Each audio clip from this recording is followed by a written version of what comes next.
우리 박용철이 떠나가는 배예요. 맞나? 박용철이 떠나가는 배인데 자 여기서 제일 중요한 게 뭐냐면 자 제일 중요한 게 뭐냐면 그 여기서 이 시가 쓰여진 당시의 시대적 상황입니다. 자 박용철 그 오른쪽에 작가님 오른쪽에 그 괄호 적고 일제강점기라고 써보세요.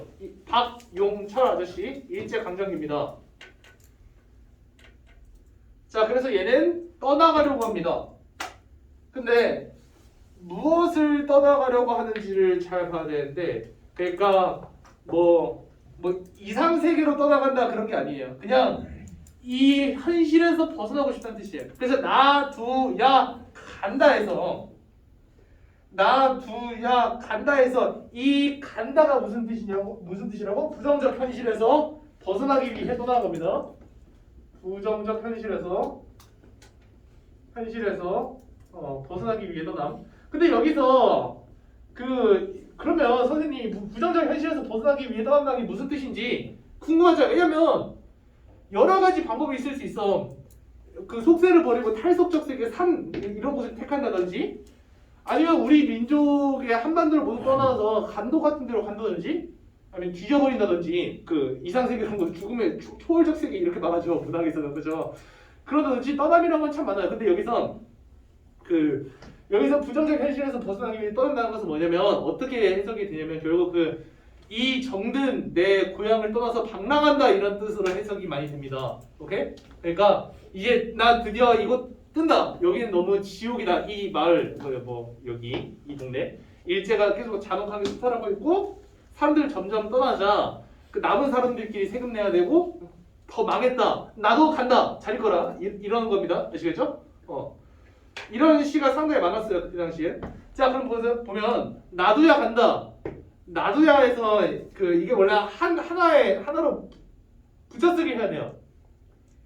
나두에 두는 도예요. 나도야 나도야 그것은 나도야 간다. 야는 보조사인데 강조해주는 보조사거든요. 야는 그러니까 또한 이런 뜻으로 해석하면 돼요. 도도 또한. 그러니까 나 또한 간다. 띄어쓰기 돼 있죠. 자 그럼 띄어쓰기 돼 있잖아. 자 그럼 나두야 간다 해서 이 나두야에서 보이는 것은 뭐냐면 이것은 바로 의도적인 띄어쓰기라는 겁니다. 의도적인 띄어쓰기. 띄어쓰기를 의도적으로 한 거야. 나두야 간다. 근데 여기서 그러면 이게 세 가지 효과가 있는데 그 중에서 두 가지 효과만 중요합니다. 일단 한 글자씩 끊어읽게 하는 효과가 있어요, 그죠? 그거는 이제 뒤에 정리되어 있으니까 지금은 적어놓지 않아도 돼. 한 글자씩 끊어읽게 하는 효과가 뭐냐면 이제 호흡이 느려진다 그거예요. 그럼 여기서 무엇이 강조가 되냐? 이 두 가지 정도가 강조가 되는데, 자, 이 두 가지 아쉬움, 그 다음에 머뭇거림 이런 거 둘 다 정서죠. 아쉬움, 머뭇거림, 정서를 강조한다는 겁니다. 그러니까 야 간다. 야 이게 아니라 나너야 그러니까 나 점점점 두 점점점 간다. 그러니까 있을까 말까 계속 끝까지 머뭇거리는 마음으로 나도 간다. 약간 이런 느낌으로 알겠죠? 찐따 같죠? 이 아쉬움과 머뭇거림의 정서를 강조하는 거. 그 다음에는 한 글자씩 또박또박 읽을 수 있다는 점. 야 간다. 이 점에 주목을 해보면 간다라는 떠남에 대한 어떤 일이 있어도 떠나겠다는 떠남에 대한 의지. 이것도 결국 정서죠. 의지를 강조하는 효과가 있을 수 있다. 자 다시 띄어쓰기를 의도적으로 했습니다. 띄어쓰기를 의도적으로 하자 어떤 효과가 있냐면 정서를 강조하는 효과가 있습니다. 근데 정서를 어떻게 강조하냐면 한 글자씩 읽는다는 점에서 아쉬움과 머뭇거리는 느낌 느리게 읽으니까 오케이? 그 다음에 또박또박 읽을 수 있다는 점에서 떠남에 대한 의지 간다를 결국 강조하는 게 아닌가 이렇게 보는 의견이 있습니다. 그래서 다 알아두세요. 그래서 나의 이 젊은 나이를 눈물로만 정도겠죠. 눈물로야 보낼 거냐? 서리법입니다. 자 그러니까 눈물로만 보낼 수 없다는 결단이겠죠. 의지. 눈물로만 보낼 수 없다는 의지 결단이겠죠. 뭐에서? 서리법에서 이렇게 본다는 소리예요. 눈물로만 보낼 수 없다는 의지 결단 뭐에서? 건야에서 그게 보이죠? 근데 보세요. 눈물이 그럼 뭐겠습니까? 눈물이라고 하면 어려운 말로 비애, 그냥 슬픔. 이런 말은 안 돼. 안타까움은 안 돼. 그냥 비애, 슬픔. 그럼 무엇 때문에 생길까? 자, 시대적 상황이 일제강점기. 그럼 여기서 눈물은 일제강점기로 인한 부정적 현실이 생길 거 아니에요, 그렇죠? 그럼 이 눈물이 바로 그 부정적 현실로 인한 비애 정도로 해볼게요. 선생님, 이 비애와 슬픔은 무슨 뜻인가요? 똑같습니다. 알죠? 비통함, 애달픔, 슬픔, 우리말 좋은 말 있잖아요. 선생님, 비통함, 애달픔 맞나요? 애달픔의 애자는 아닙니다. 솔직히 말하면 이게 애자가. 근데 그냥 비통함, 애달픔 이렇게 말고 있어도 돼요. 그러니까 너무나도 슬픈 일이 많고 비참한 일이 많아. 그게 눈물이야. 이곳에 있으면 만약에 떠나지 않고 있다면 난 이곳에서 눈물로만 보낼 것 같아. 근데 그러기에는 난 아직 젊은 나이야. 아직 살날이 많아. 그러니까 가능성을 보고 떠나겠다. 아시겠죠? 자, 그리고 여기서 1행이 4행에서 똑같이 반복했네요. 그렇죠? 근데 여기서 나도야 똑같은데 뭐가 달라지냐면 간다와 가련다가 달라져요. 그럼 여기서 간다와 가련다 이게 뭐냐면 반복 그리고 변주. 반복 변주 같이 쓰셔야 됩니다. 반복점 변주. 자, 여기서 변주가 무슨 뜻이냐면 변주는 비슷한데 조금 달라진다는 뜻이에요. 오케이? 반복 변주예요. 간다와 가련다. 1행 4행 거의 똑같죠? 그러면 이 반복 변주를 통해서 나타내고자 하는 건 뭐냐면 가련다예요. 이거 왜 바뀌었지? 바뀌었네. 가련다라고 하네. 아까 간다라고 했는데 가련다라고 한다. 그러면 여기서 강조하는 건 가련다입니다. 가련다가 그럼 뭘 강조하는 거겠어요? 떠남에 대한 의지. 잘했습니다. 떠남에 대한 의지 강조한다고 보시면 되겠죠? 그러면 그 1문단이라고 해야 되나? 1연. 1연에서 수미상관의 형식이 보인다 하면 맞나요? 수미상관은 연 구분입니다. 그래서 시의 맨 앞 끝이라 해야 되거든요. 그래서 1행 안에서는 1연 안에서는 그렇게 볼 수 없군요. 운 좋게도 이 시의 맨 처음 끝 보니까 수미상관이긴 하네요. 처음 끝이 똑같네 이 시가. 좋아요. 연 안에서 수미상관을 논하지는 않습니다. 자, 그다음 2항으로 보죠. 아늑한 이 항구인들 손쉽게야 버릴 거냐? 자, 아늑한 이 항구는 뭐겠습니까? 고향. 그렇죠?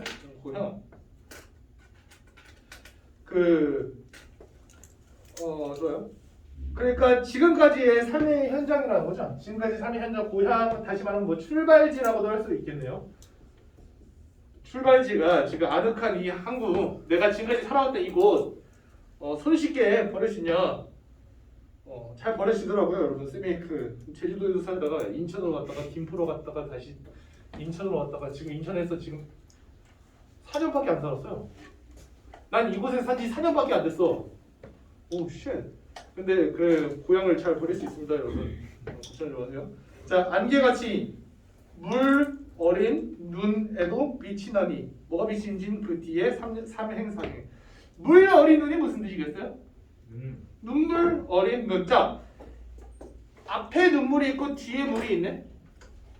앞에 눈물은 일제강점기 아까 말했지. 일제강점기 부정적 현실로 인한 슬픈 비애잖아. 그러면 여기 나오는 이 물은 뭐냐? 고향을 버려서.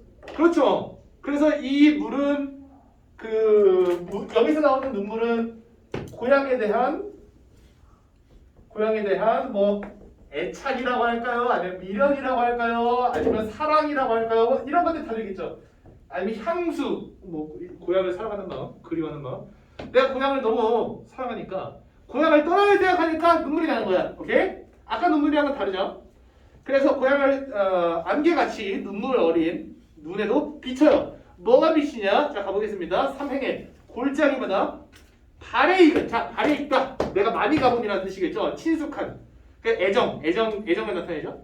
발에 익은 맷뿌리 모양. 자, 맷뿌리가 뭐냐면 언덕 같은 겁니다. 그래서 맷뿌리의 모양. 그 다음에 주름살도 눈에 익은. 자, 감탄사 쓰였습니다. 사랑하던 사람들. 자, 주름살까지 눈에 익었다는 건 무슨 뜻이겠어요? 그만큼 눈에 화나. 많이 봤던. 그렇죠. 그러니까 그 똑같죠? 친숙한 애정이죠. 발에 익은 것도 친숙한 애정이고 주름새도 눈에 익은 친숙한 애정이죠. 아 살아가던 사람들 그리고 삼행사에는 유사한 동사구조 반복되고 있죠 지금. 똑같잖아. 뭐 발에 익은 뭐 메뿌리 모양 뭐 어쩌고 뭐 눈에 익은 살아가던 사람들 동사구조. 자 삼행사행이 무슨 뜻일까? 왜 하필 메뿌리 모양과 무슨 모양이 아니라 메뿌리 모양과 살아가던 사람들일까? 얘가 지금 뭘 떠나려고 해요? 고향을 떠나려고 하죠. 그러면 이 고향의 정겨움, 오늘 아닙니다. 그 고향의 정겨움, 뭐 친숙함 그런 거를 구성하고 있는 게 뭐냐면 고향을 구성하고 있는 게 바로 메뿌리 모양의 국토. 아까 그 메뿌리 모양 그 언덕 같은 걸 했잖아. 국토 그리고 살아가던 사람들 이게 바로 그 동토. 다시 말해서 내가 애착을 가진 존재들이 누구냐? 내 고향, 내 고향의 뭐? 내 고향의 국토와 내 고향의 사람들, 동토. 그래서 삼행사행이 바로 이 똑같이 애착을 가진 대상, 고향에 대한 애착, 미련, 사랑이 되는 겁니다. 아시겠죠? 근데 얘는 뭐야? 고향 너무 짜증나. 이거에 있으면 일제 강점기 때문에 짜증나. 일제 없었으면 나에게 절대 안 떠났을 것 같아, 그렇지?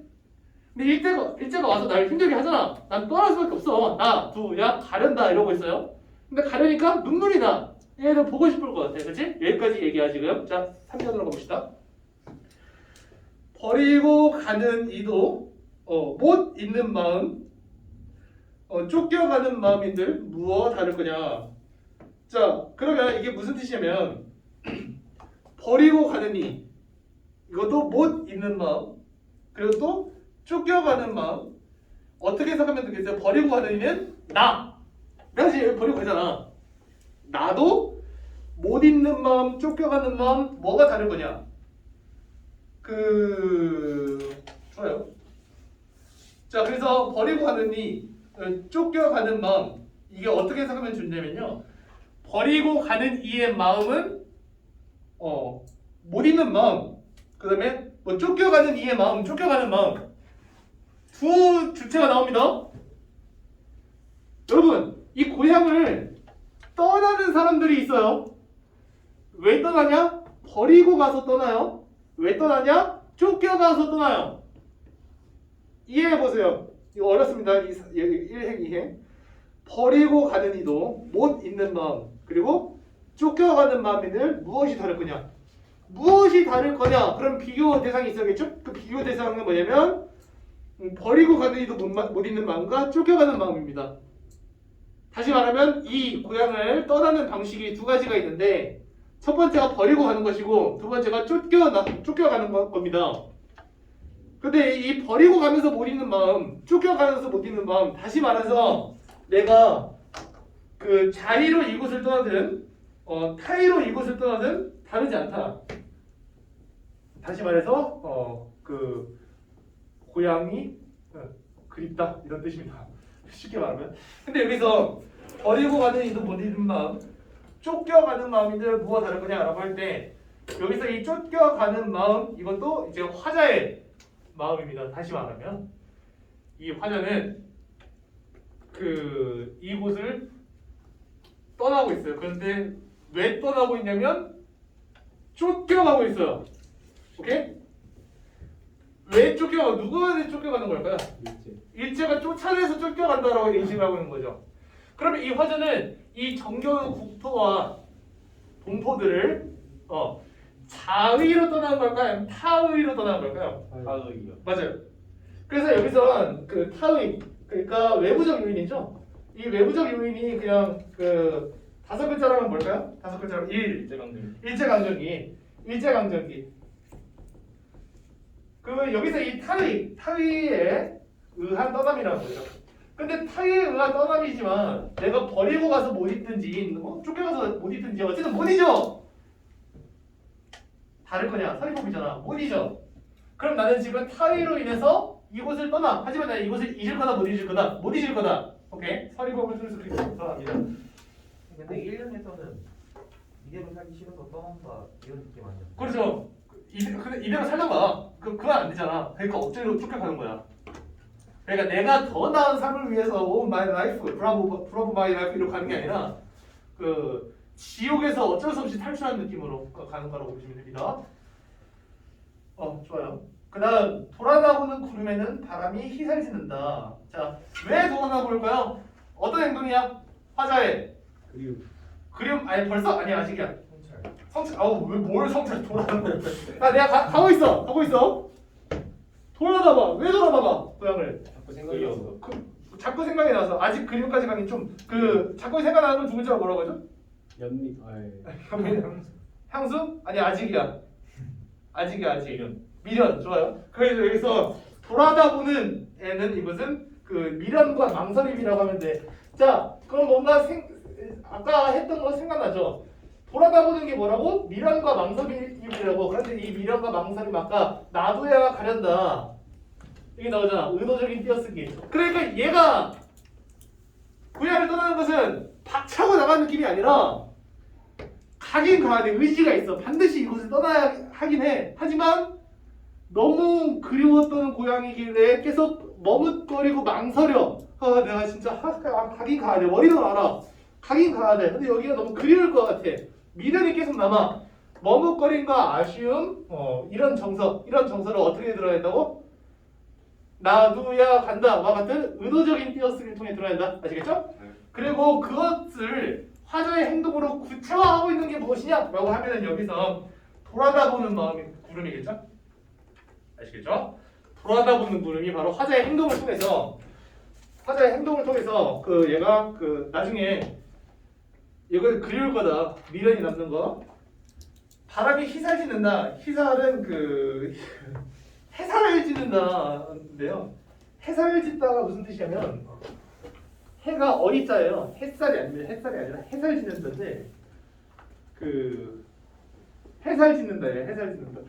자, 그러면 돌아다보는 구름에는 바람이 해살 짓는다 무슨 뜻이냐면 그 짓궂게 방해한다 이런 뜻입니다. 그러니까 날 못 가게 바람이 방해한다. 근데 성인 남자가 바람 분다고 뭐 우리나라에는 미국과 달리 그 허리케인이 없어요. 그죠? 그 성인 남자가 바람 분다고 못 가겠어요? 근데 여기서 얘는 지금 바람 때문에 못 가는 것처럼 바람이 그 방해하는 거 같잖아.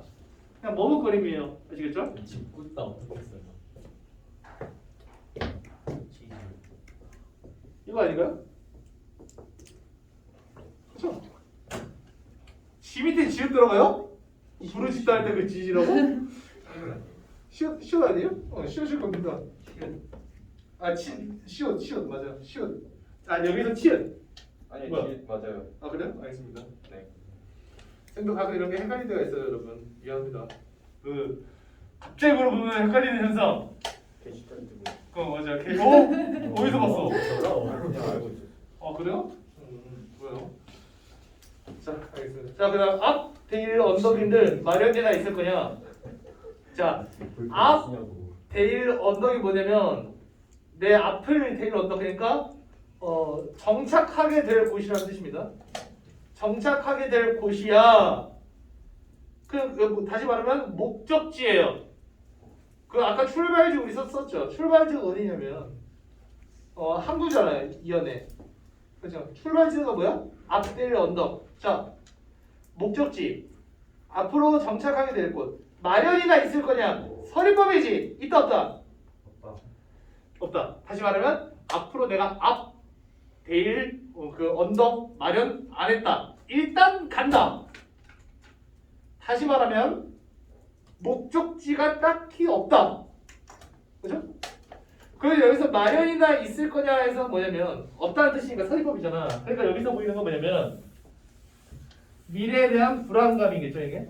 미래에 대한 불안감. 내가 앞으로 앞댈 곳도 없이 막 가는 거야. 그래서 미래에 대한 불안감이 있어요.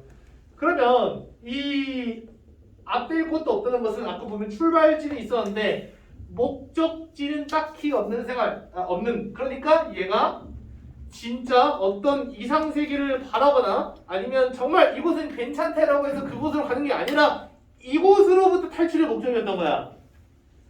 더 좋은 곳을 알아서 그곳으로의 정착의 목적이 아니라 이곳으로서의 탈출이 목적이었어. 그러면 얘가 이제 앞으로 무엇을 시작한다? 유랑 유목생활이 아니죠. 화전민 그런 거 유랑 생활을 앞으로 시작하게 될 거라는 걸 짐작할 수가 있죠. 기다려 빨리 수도 있지. 맞아. 근데 앞 데이라고 말은 뜻을 모르겠어요. 네? 앞 데일 언덕에서 데이라고. 공사하면 안 돼. 앞뒤는 앉을 앞뒤 앉을 이렇게 해석하는 게 좋아요. 안젤이야? 그러니까 내 몸을 뉘일 만한 언덕 그러니까 좀 쉴 만한 정착해서 계속 살 만한 그러니까 좀 괜찮은 동네. 마련은 네 그러세요. 네? 마련은 뭐예요? 마련하다. 마련이나 있을 거냐고. 마련했겠느냐. 내가 아니 마련되어 있는 곳이 있을 소냐 다 똑같은 뜻인데 그런 거 없다. 망했다라는 뜻입니다. 그러니까 어떤 학원에서 근무하고 있었는데 그 학원이 너무 싫어서 일단 선생님 얘기 아니죠. 나갔다 해봅시다. 그러면은 다른 갈 곳을 막 찾아놓고 거기는 좋아라고 해서 만약에 그렇게 해서 간다면 그건 앞뒤를 얻는 미리 찾아놓고 가는 거죠. 근데 일단 이곳을 관뒀어. 직장인들 마찬가지. 직장인들이 회사를 다니다가 아이씨 하고 일단 관뒀어. 이제부터는 뭐 하지? 이게 바로 앞뒤를 얻어 없는 상태로 가는 겁니다. 지옥에서 탈출한 거야. 나두야 간다를 실현한 거죠. 아시겠죠? 그러니까 일단 미래도 없이 일단 떠나고 보는. 근데 떠나야 한다는 건 압니다. 이건 충동적인 생각이 아니라 떠나야 한다는 걸 예전부터 알고 있었어요. 왜냐? 의지적 태도가 보이니까. 아시겠죠? 선생님 하나 더 좋아. 여쭤보는데 돌아다보는 구름에 약간 객관적 상관물 이렇게 봐도 되나요? 네. 돌아다보는 바람이 짓궂게 방해한다.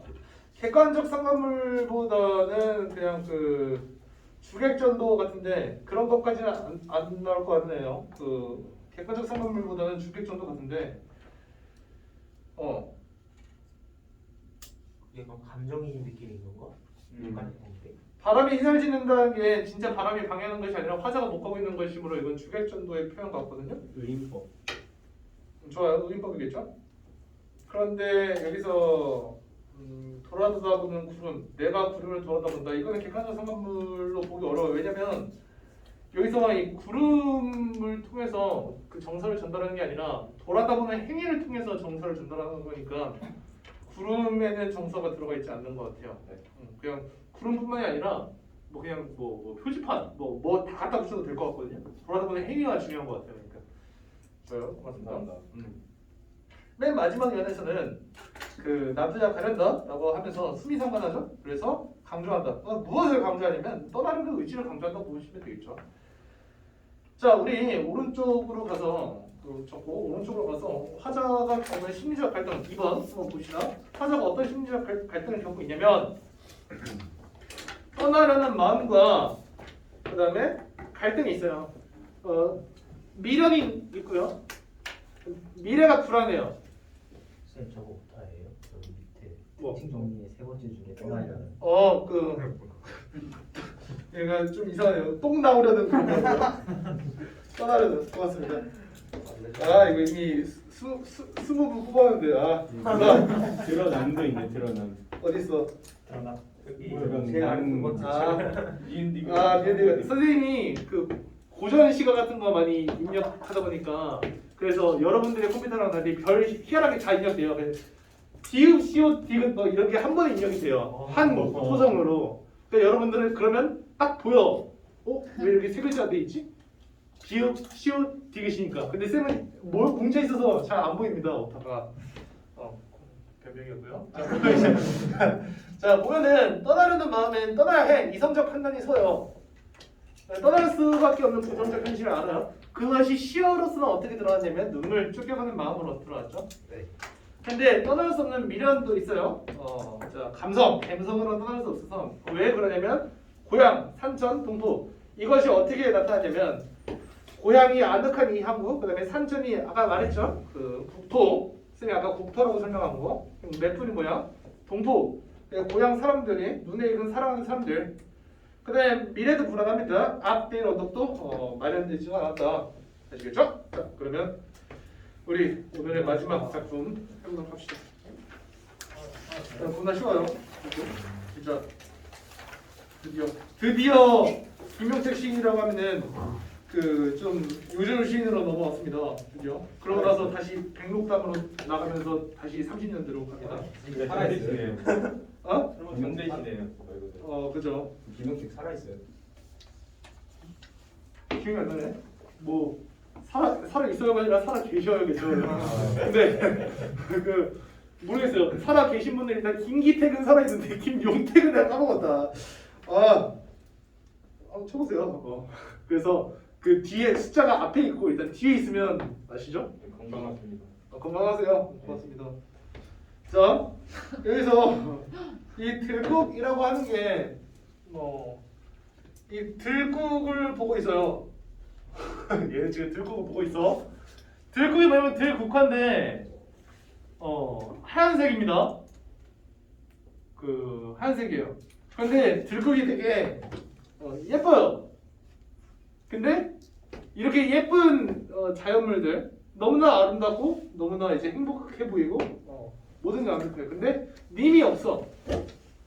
그래서 이렇게 아름다워서 어떤 짝을 써먹느냐 님이 없는데 비슷한 여러분 여시에서 쌤이 출제해 가면요 시조 찾기 또는 가사 찾기 비슷한 정서가 들어가는 그거 같거든요.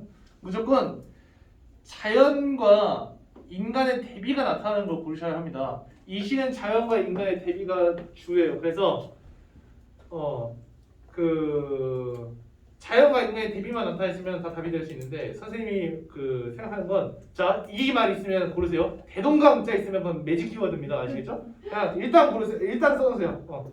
나중에 그 변형 문제를 풀고 있으면 알 겁니다. 대동강자 있으면 매직 키워드고 그 다음에 그 뭔가 꽃 피어 있으면 그것도 다 꽃 있다 그러면 일단 그거는 그 매직 키워드입니다. 왜냐면 고전 시가에 그런 작품들이 굉장히 많아요. 밖에는 꽃이 피어 있는데 님은 안 오는구나. 그다음에 새, 그다음에 또 뭐 그 얼음까지도 이제 그 정답 키워드가 될 수 있습니다. 꾀꼬리.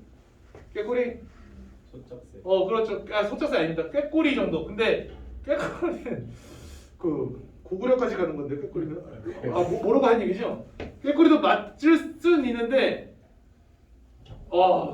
모르겠네요. 일단 그거 해가지고 변형 문제에서 보도록 하겠습니다. 그렇게만 적어두고. 자 그러면 여기서 일단 이미 알았어요. 이미 알아요. 그래서 나는 지금 임에 대한 원망과 그림의 정서가 있습니다. 가볼게요. 산마다 단풍만 저리 고우면 뭐 한다요. 자 단풍 계절적變化할 수 있죠. 들국도 다 국화가 여러분 가을에 피잖아. 그래서 국화 옛날 선비들이 좋아했다 그거잖아. 그 차가운데 잘 핀다고. 그치? 단풍이라고 하는 데서 무엇을 알 수 있냐면 일단 계절적 배경이 가을입니다. 근데 이 가을의 쓸쓸한 이미지가 아니야. 단풍, 들국의 모습은 가을의 쓸쓸한 이미지가 아니라 가을에 찬란하고 여러 색깔이잖아. 가을이 빨간색, 노란색 뭐 난리 나잖아. 그치?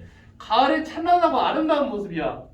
여기서 자연은 아름답습니다. 아름다워요. 근데 이렇게 아름다운데 이 아름다움을 화제는 즐기지 못한다고. 왜? 님이 없으니까. 아시겠죠? 읽어갈게요. 산마다 단풍이 저리 고우면 뭐 헌다요. 자 쓰게 있는데 저리 고우면 뭐 헌다요에 한번 그 형광펜 쳐보셔도 되겠습니다. 저리 고우면 뭐 헌다요. 자 여기서 보이는 게 뭐냐면 여기서 보이는 건 대비가 보입니다. 무엇과 무엇이 대비가 되냐면 그 아름다운 자연과 아름다운 자연 이미지, 자연과 그 다음에 자 뭐가 대비가 된다고요? 화자의 자 화자가 지금 이미 없다고 내가 미리 스포일러 해줬잖아. 그래서 화자의 쓸쓸한 심정 이게 그 대비가 됩니다. 아름다운 자연과 화자의 쓸쓸한 심정이 대비가 된다. 자 그리고 한 가지 더 있습니다. 뭐헌다요는 사투리예요. 사투리. 그래서 이 사투리가 사용이 되면서 그 두 가지 정도 그 정리를 할 수가 있는데 첫 번째로는 그냥 그 뭐 어쩌겠느냐 뭐 이런 것도 아니고 당신에게 더 직접적으로 말을 건네는 것 같은 효과를 준단 말이야. 그러니까 뭐 어쩌겠느냐 이런 것도 아니고 어쩔 거냐 이것도 아니고 진짜로 당신한테 뭐 부르짖는 효과가 나요. 그래서 다시 말하면 그냥 화자의 정서 정서를 더 생생하게, 더 효과적으로 표현한다. 그 표현하게 되는 원리는 뭐라고요? 직접 말을 거는 것 같은 효과가 있으니까 아시겠죠? 근데 절대로 청자에게 말을 걸었다고 하면 안 됩니다. 귀신이랑 얘기를 한 거예요. 아시겠죠? 청자한테 청자 없어요. 오케이? 그러니까 말을 건네는 형식이라고 하면 맞아요. 말을 건네는 듯한 형식이라고 하면 맞아요. 말을 건네는 듯한 형식. 근데 대화를 하고 있다 그러면 귀신 쓰인 거예요. 드디어 이제 이별 끝에 미쳐가지고 헛것이 보이는 거야. 아시겠죠? 말을 건네는 듯한 형식이라고 하면 맞을 수 있습니다. 절대 대화라고 하면 안 돼요. 그러니까 이거는 말을 건네는 듯한 형식을 가지고 있지만 결국 독백이에요. 내적 독백. 혼자서 님한테 이런 말 하는 듯이 원망하고 있는 거란 말이야. 알겠지? 자, 저렇게 보면 뭐 한다요? 첫 번째가 화제의 정서를 효과적으로 표현하는 것이고 두 번째가 좀 사투리니까 항토적인 정감을 불러일으킨다는 겁니다. 이 항토적인 정감이라고 하는 게 무엇이냐면 이제 좀 그 약간 그 누군가를 기다리고 애틋해하고 이런 것은 좀 한국인의 정서다.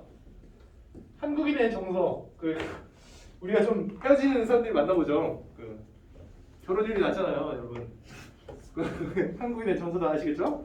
그다음에 또 물빛만 저리 보면 뭐 한다요? 물빛이라고 하면은 단풍이랑 똑같은 거라고 보면 되겠죠? 또 아름다운 자연의 이미지니까 또 대비되는 거랑 똑같은 거야. 저리 보면 뭐 한다요? 자, 산 너머, 저 산 너머로 산 그늘도 다 도망가 불고, 자, 산 그늘, 산의 그늘. 근데 산 그늘이 도망간다고 하면 해시계의 원리처럼 산이 이렇게 싹 해가지고 그늘이 이렇게 싹 가는 거. 그런 산 그늘도 다 도망가 불고에서 나타난 거 뭐냐면 시간이 경과해서 지금 저녁이라는 소리입니다. 시간의 경과, 의 경과, 저녁. 저녁. 여기서 시간의 흐름이 나타나요. 그 스포하자면 아래에서 6번째쯤인가? 하나, 둘, 셋, 넷, 다섯, 여섯 번 달도 나오거든요.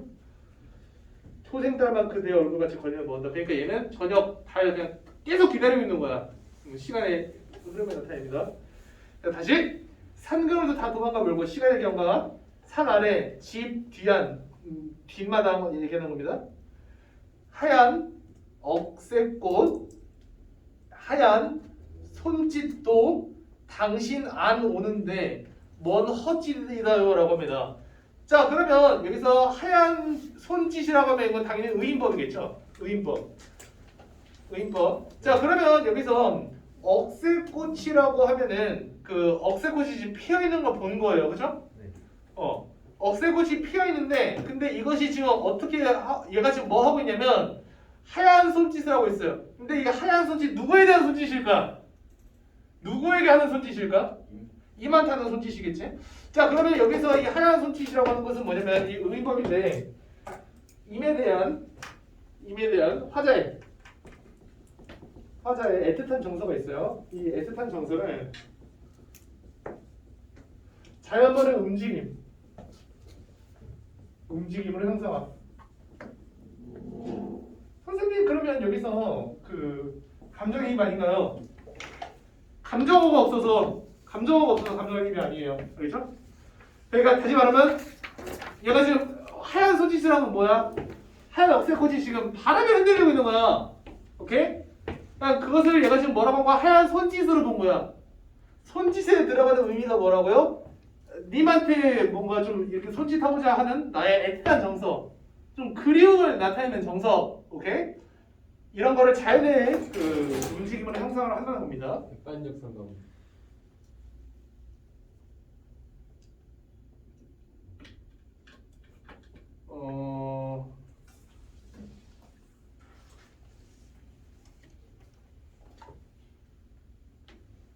네, 그렇게 볼 수 있어요.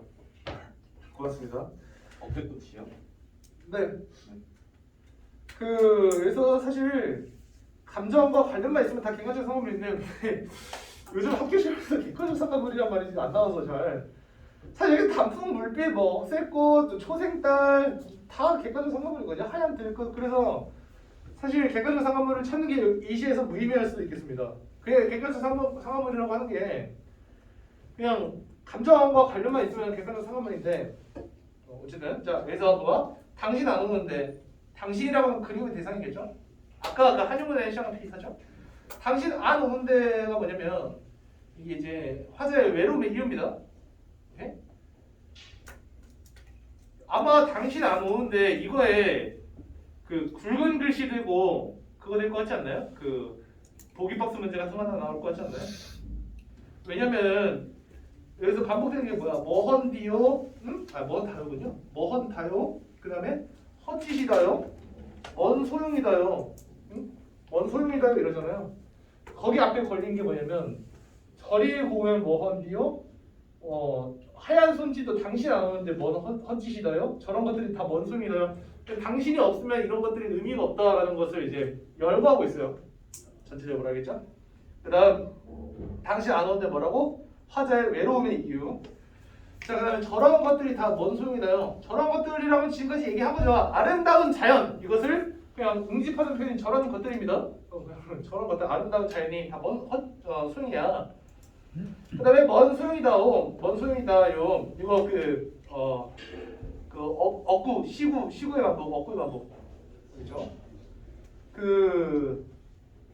참고로 시행의 반복은 없네요. 근데 억구의 반복, 시구의 반복 정도는 있습니다. 요즘은 시행의 반복이란 말 잘 안 쓰거든요. 근데 굳이 따지고 보면은 아까 떠나가는 배 같은 경우에는 그 연 자체를 통째로 반복했고, 여기서 같은 경우는 연 자체 통째로 반복 안 보이고 시행 자체 통째로 반복하는 것은 안 보이지만 똑같은 시어가 반복되는 건 보이잖아요. 뭐 한다요? 뭔 소용이다요? 이런 것들이 보이긴 하죠. 시행 반복이라고 하면은 그 행 전체가 통으로 복수 붙여서 기대해야 되거든. 그런 건 안 보인다 이런 소리예요.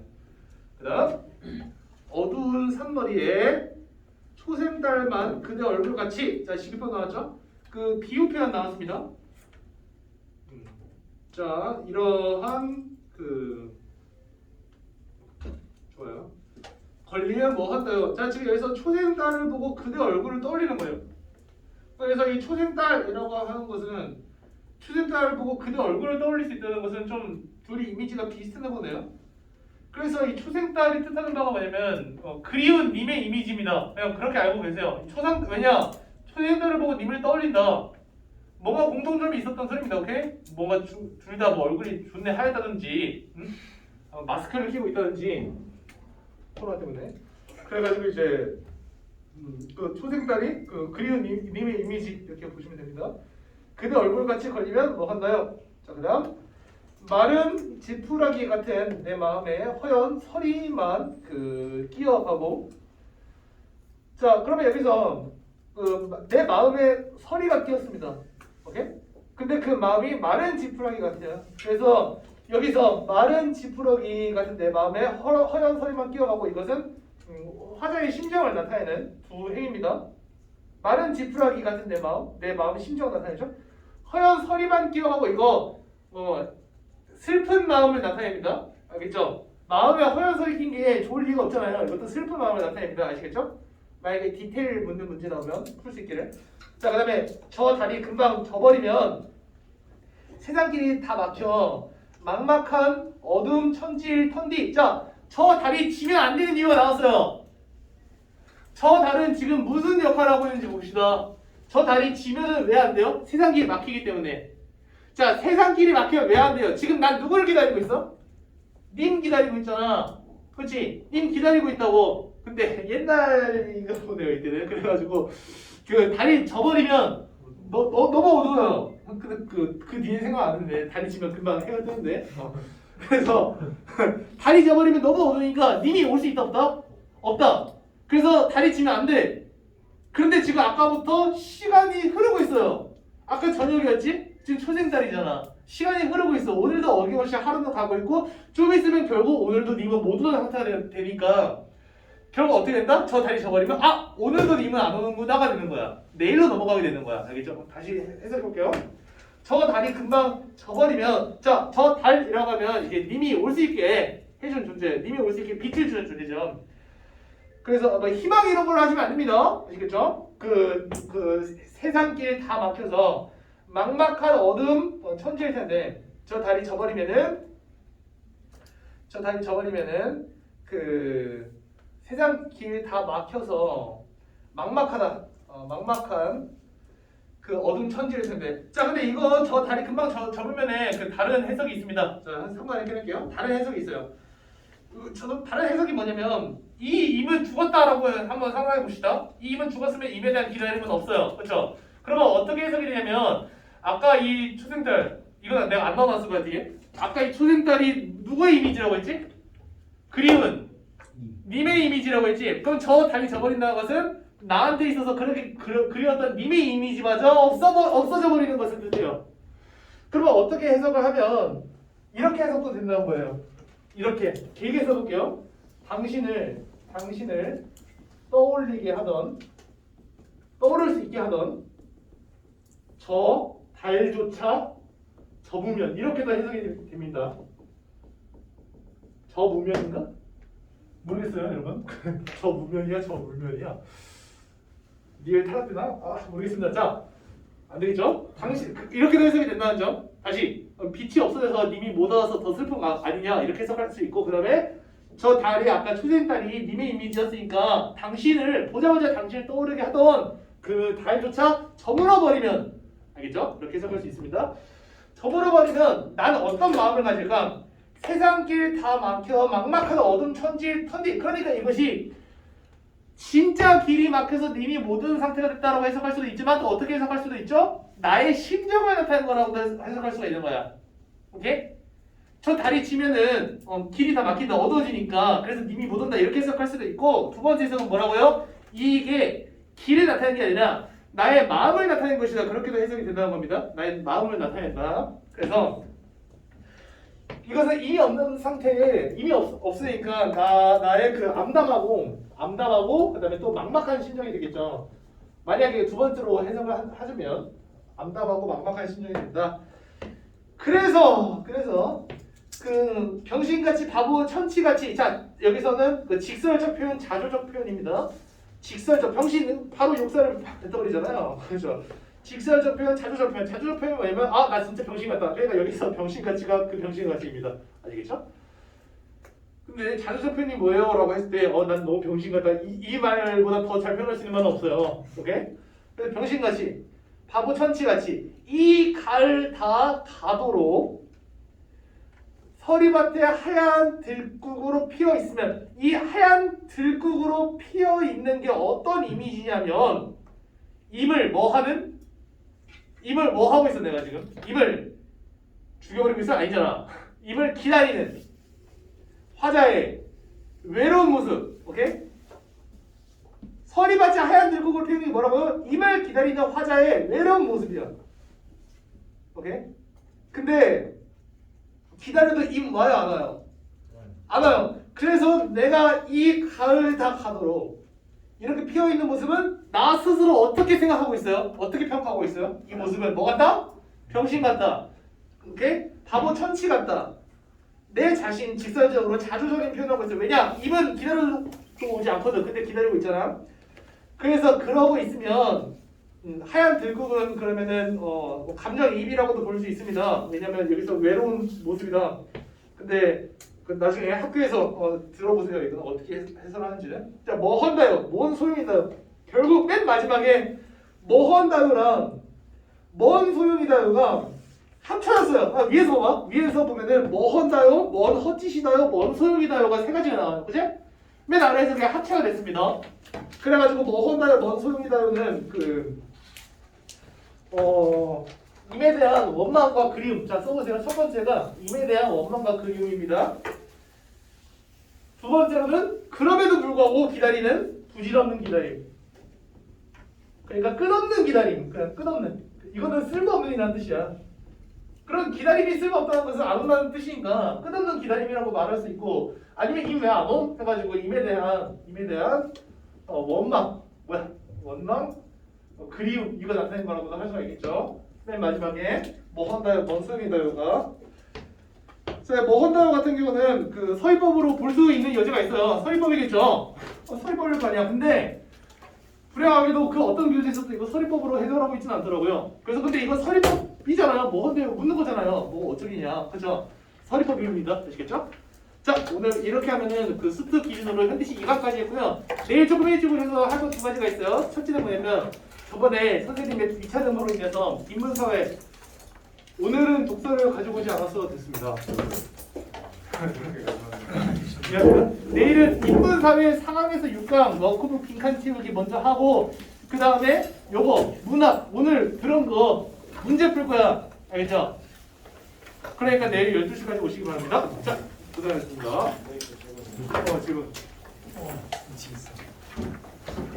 2시간이 됐대요.